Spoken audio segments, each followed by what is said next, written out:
Assalamualaikum warahmatullahi wabarakatuh. Perkenalkan, nama saya Nur Ilfani, NIM 208211119 dari ruangan 2 semester 5 Prodi PAI dengan mata kuliah Psikologi Belajar yang diampu oleh Ibu Sutra Awalia Darvin SPD MPD.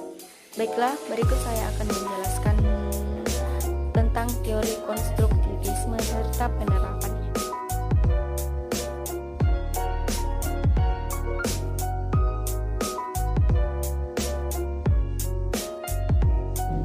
Saya akan menjelaskan pengertian teori pembelajaran konstruktivisme. Konstruktivisme adalah sebuah teori pendidikan yang mengedepankan peningkatan perkembangan logika dan konsep pembelajar. Seorang konstruktivis percaya bahwa belajar hanya terjadi ketika ada mentransmisikan informasi secara aktif, sehingga mereka meminta pembelajar untuk membuat motif secara sendiri dengan menghubungkan pengetahuan baru dengan motif tersebut. Konstruktivis percaya bahwa pembelajar membangun pengetahuan untuk dirinya sendiri. Peran seorang pengajar sangat penting dalam teori pembelajaran konstruktivisme. Ketimbang memberikan ceramah, seorang pengajar berfungsi sebagai fasilitator di mana yang membantu pembelajar dengan pemahamannya. Pembahasan selanjutnya, penerapan teori konstruktivisme. Yang pertama di SD. Di SD melibatkan pembelajaran yang fokus pada konstruksi pengetahuan oleh siswa melalui pengalaman langsung dan interaksi dengan lingkungan. Guru berperan sebagai fasilitator dan aktivitas pembelajaran dirancang untuk merangsang pemikiran kreatif dan memecahkan masalah. Penerapan teori yang kedua di SMP. Penerapan teori konstruktivisme di SMP meliputi pendekatan pembelajaran yang berpusat pada siswa, di mana siswa aktif terlibat dalam proses konstruksi pengetahuan. Guru berperan sebagai fasilitator, mendukung eksplorasi dan pemahaman siswa.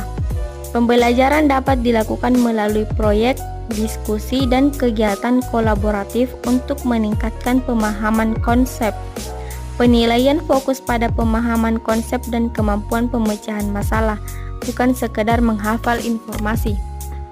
Penerapan teori konstruktivisme yang ketiga yaitu di SMA, mencakup pendekatan pembelajaran yang berpusat pada siswa. Guru berperan sebagai fasilitator yang membimbing siswa dalam membangun pemahaman mereka sendiri. Metode proyek, diskusi, dan eksperimen sering digunakan untuk mendorong keterlibatan aktif siswa dan pengembangan pemahaman yang mendalam. Prinsip evaluasi lebih fokus pada pemahaman konsep daripada sekedar menghafal fakta. Selanjutnya ada beberapa kekurangan dan kelebihan teori konstruktivisme. Kekurangan teori belajar konstruktivisme. Yang pertama, sulitnya mengubah keyakinan guru yang sudah terstruktur menggunakan pendekatan tradisional selama bertahun-tahun. Kedua, dalam penerapan teori belajar konstruktivisme, guru harus memiliki kreativitas dalam merencanakan pelajaran dan memilih atau menggunakan media. Guru yang malas dan tidak mau berkembang akan sulit menerapkan teori belajar konstruktivisme. Yang ketiga, siswa dan orang tua memerlukan waktu beradaptasi dengan proses belajar dan mengajar yang baru. Berikut kelebihan teori belajar konstruktivisme. Yang pertama, melatih siswa supaya menjadi pribadi yang mandiri dan mampu memecahkan masalah. Yang kedua, menciptakan kreativitas dalam belajar sehingga tercipta suasana kelas yang lebih nyaman dan kreatif. Yang ketiga, melatih siswa untuk bekerja sama dan terlibat langsung dengan melakukan kegiatan.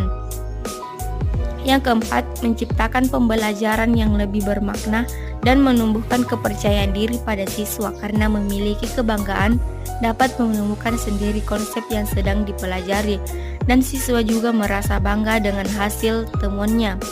Terakhir, melatih siswa berpikir kritis dan kreatif. Mengapa teori konstruktivisme cocok diterapkan di SD, SMP, dan SMA? Karena teori konstruktivisme dipilih mengakui peran aktif individu dalam pembelajaran. Melalui pendekatan ini, siswa membangun pengetahuan mereka sendiri melalui pengalaman, refleksi, dan interaksi dengan lingkungan. Ini membangun pembelajaran yang lebih berarti dan relevan sesuai dengan kebutuhan dan konteks siswa. Teori konstruktivisme cocok diterapkan di SD, SMP, dan SMA karena pendekatan ini menekankan pada pembelajaran aktif dan partisipatif.